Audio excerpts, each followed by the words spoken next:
42 is not an immigration authority. I will get to your question. I promise, Peter. So just the last one. So if you guys oppose this law that bans classroom instruction about sexual orientation and gender identity in K through 3, does the White House support that kind of classroom instruction before kindergarten? Do you have examples of schools in Florida that are teaching kindergarteners about sex education? I'm just asking for the president's opinion. I think that's a relevant question, because I think this is a politically charged, harsh law that is putting parents and LGBTQ plus kids in a very difficult, a heartbreaking circumstance. And so I actually think that's a pretty relevant question. A lot of stories about Hunter Biden surfacing this week. So to ensure the independence of the investigation, would the president support the appointment of a special counsel? Well, first, the president has never had a conversation with the Department of Justice about any investigations into any member of his family. He said that during the campaign, and he will continue to abide by that. So I'd point you to the Department of Justice for any additional steps they would take. They would make those decisions independently. Is there any concern that they're not going to be necessarily seen as being able to make the decisions independently if the White House Chief of Staff is out saying that the president is confident his son did not break the law? Well, that's something the president has said, and certainly we would echo. But in the same answer to that question, Peter, during an interview this week on ABC, Ron Klain also said the Justice Department is independent and they will make their own decisions. There's evidence that the president at one point was office mates with Hunter and his brother Jim here in D.C. It's not accurate. That is not accurate. So when Hunter Biden is emailing a landlord, please have keys made available for new office mates, Joe Biden, Jill Biden, Jim Biden, that you're disputing. They were not office mates, no. They were not office mates, okay. Our team in Texas is saying that you guys are starting to give smartphones to border crossers, hoping that they'll use the phones to check in or to be tracked. Which part of that is supposed to deter people from crossing illegally into the States? Well, I think you of all people, since you've asked me a range of questions on this topic over time, would recognize that we need to take steps to ensure that we know where individuals are and we can track and we can check in with them. Following up on the smartphones that are being given to border crossers with technology so they can be tracked or so they can check in, is there any plan to give free smartphones to U.S. citizens that want them? Should we not be tracking migrants who irregularly cross the border? I'm asking if... Or do you have an alternative suggestion for how they should be tracked? I, unfortunately, have not been asked to make U.S. immigration policy. That's not Today's your moment. Well, it'd be great if anybody that wanted a free phone and a free monthly plan could get one. So is that going to be an offer for everybody or just people that walk into the country illegally? Well, Peter, as when we talked about this the other day, what I noted to you is that we have a range of means of tracking individuals who irregularly migrate to the country in order to ensure that they are meeting their notice to appear obligations and that they are appearing in court when they should appear in court. Phones is one of them. You said about this mask ruling out of a federal court in Florida that it's a disappointing decision, and you say you continue to recommend that people wear masks.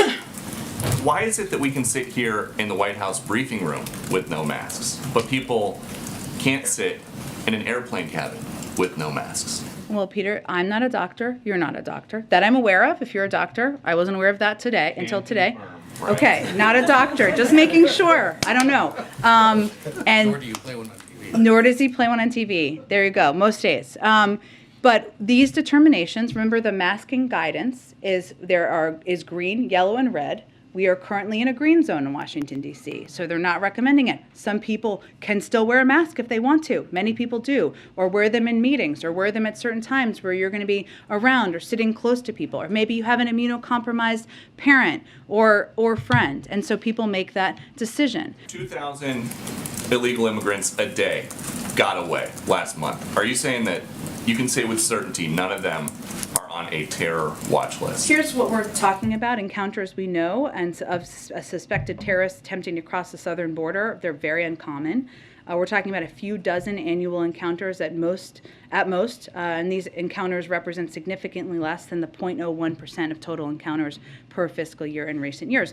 But I'd note, these individuals, these 23 people, the Border Patrol, they stopped them. They prevented them from getting into the country. They're protecting our homeland and keeping us safe. So the president is not worried about holes in the southern border being exploited by people trying to come in and kill Americans. He's grateful to the Border Patrol for doing their job and stopping these people and preventing them from getting into the country. And one additional question about something that happened a few months ago down at the border. We've been told that the mounted Border Patrol officers the president accused of whipping migrants have been notified they will not face criminal charges. So when is the president going to apologize to them? There is a process and an investigation that's gone through the Department of Homeland Security. I don't have any update on that. The president said that they were whipping people, which would be a criminal offense, and they've been told they're not going to be criminally charged. And there was an investigation into that, and I'll let the Department of Homeland Security announce any conclusion of that investigation. Does the president still have confidence that the vice president can get to the bottom of root causes of migration? He absolutely does, and is grateful for her work in doing exactly that. Why?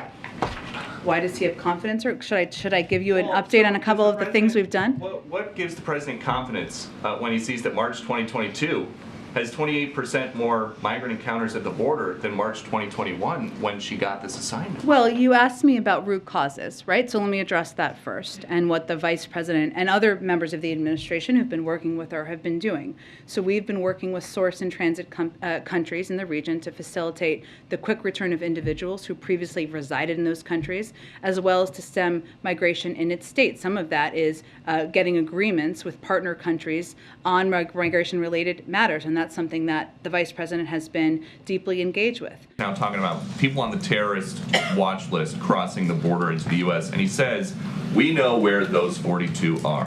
Why isn't he saying, we know where those 42 are, they're in jail? Well, Peter, I would really point you to the Department of Homeland Security to get more follow-up details on his comments. I know he's spoken extensively at a range of hearings and obviously on a range of Sunday shows yesterday, including on Fox, I believe. So then what is the president's priority? Would it be stopping potential terrorist attacks or letting these migrants come in? Well, again, I think as we noted just a couple of weeks ago when there was reporting about the number of individuals who are on the watch list being stopped at the border, that was the Border Patrol doing their jobs. That was the system working. And certainly part of the role of the Department of Homeland Security is to keep our country safe, keep the American people safe, and I think that's an indication of Secretary Mayorkas's work to do exactly that. And why did you guys say anything about the leaked draft memo at the Supreme Court? How do you mean? Well, in the past, you have declined to comment on leaked materials, so why now? Well, Peter, I think as you would note and was reported, the Supreme Court confirmed this document was accurate, even if it is not the final opinion. The president had a statement out before they confirmed that it was real. So and in that changed? statement, he made clear, we don't know if this is accurate. We don't know if this document is accurate or the leak is accurate. And to follow up on a question earlier, does the president think the leaker should be punished? Again, that's up for the Department of Justice and others to determine. What our focus is on is not getting our distracted or our eye off the ball of what is most important to people across the country here, which is not the leak and the story of the leak. It is the fact that women's health care is at risk for millions of people across this country. How can you guys say this is not a political issue when the president's statement about this talked about getting pro-choice officials elected? Did I say it's not a political issue? Yes, you actually said some call it a political issue. It is not. Aboard Air Force One. Well, because the vast majority of the public believes that this should not be overturned, meaning I meant to say it's not a partisan issue, and I don't think it is. There are many Republican and independent men across the country who do not believe the Supreme Court should overturn a woman's right to make choices about her own health care. In fact, only 30% in recent polls thought they should. So that's what I'm referring to. The president said today, what happens if you have states change the law saying that children who are LGBTQ can't be in classrooms with other children? What is he talking about? Well, I think, Peter, we've seen extreme laws that target LGBTQ families, their kids across the country, and I think what he's saying is we don't know what they're capable of given what they've already done to date. Which state is trying to segregate LGBTQ children in the classroom? We want to make sure that when they walk into that classroom and there's that professor who didn't really come to teach, and I want to say there's lots of professors who come to teach. There's lots of teachers who come to teach. But there are some who come to indoctrinate. And they shouldn't have a lifetime job.